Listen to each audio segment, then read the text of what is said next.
Kemudian hadis berikutnya masih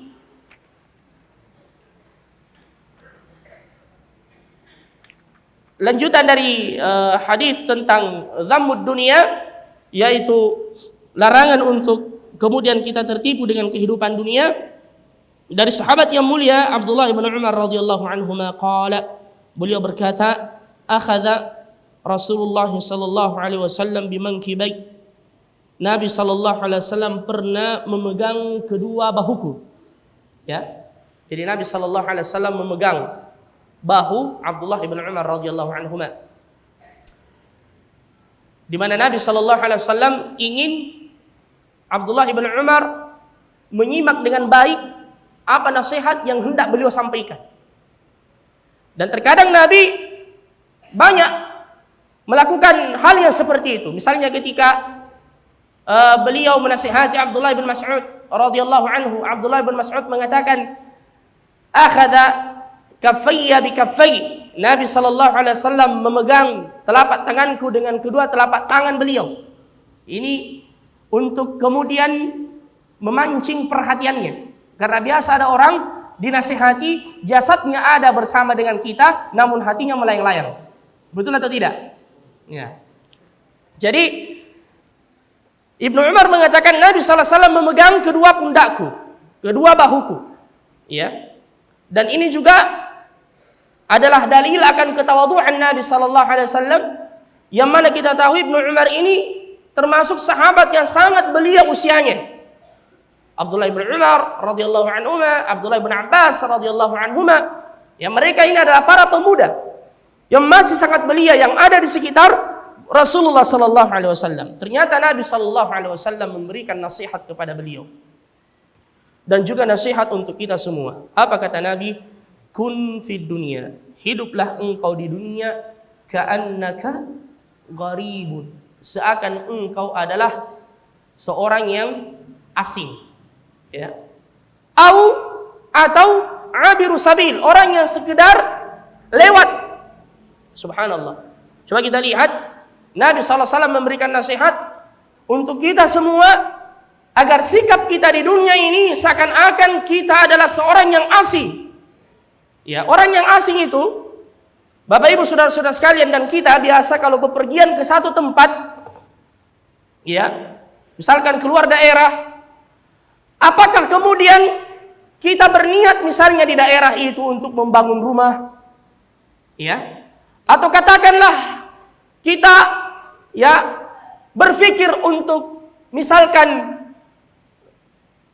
memiliki usaha ya di tempat itu, investasi dan seterusnya. Orang yang gharib, orang yang asing tidak memikirkan untuk seperti itu, karena dia akan kembali ke kampung halamannya.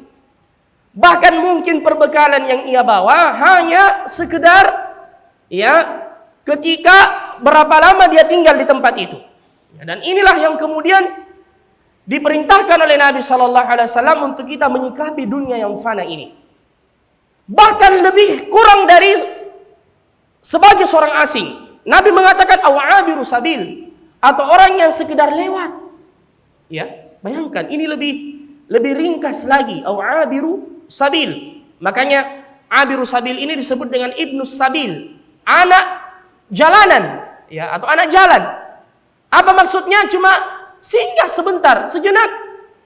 Sebagaimana kata Nabi sallallahu alaihi wasallam, "Innama mathali, sesungguhnya permisalan aku, wa mathalu ad-dunya karakibin istadhalla tahta syajaratin aw qala," atau dia bernaung di bawah sebuah pohon, ya ibaratnya seorang penggembara yang kemudian dia singgah bernaung di bawah sebuah pohon, kemudian setelah itu ia akan pergi dan meninggalkannya. Itulah perumpamaan yang disebutkan oleh Nabi kita Muhammad sallallahu alaihi wasallam. Ya, untuk kemudian memerintahkan kita agar kita ini zuhud terhadap dunia dan tidak diperbudak oleh dunia sebagaimana yang telah kita jelaskan tadi. Karena dunia itu sebagaimana dari kata bahasa Arab ad-dunu. Ya, ad-dunya dari kata ad-dunu. Ad-dunu artinya sesuatu yang dekat, sesuatu yang fana. Ya, juga dekat-dekat dengan kata ad-daniyah, sesuatu yang hina, yang tidak ada nilainya di sisi Allah Subhanahu wa taala. Sebagaimana dalam hadis yang banyak yang mana Nabi sallallahu alaihi wasallam menggambarkan dunia ini. Pernah beliau bersama dengan para sahabat. Kemudian tiba-tiba di sebuah pasar beliau melewati dan di jalan ada seekor bangkai ya yang sudah mati. Kemudian kedua telinganya itu cacat, kecil. Nabi kemudian bertanya kepada para sahabatnya, siapa gerangan di antara kalian yang mau membeli bangkai ini? Ya, berapa kira-kira yang kalian beli dari bangkai ini?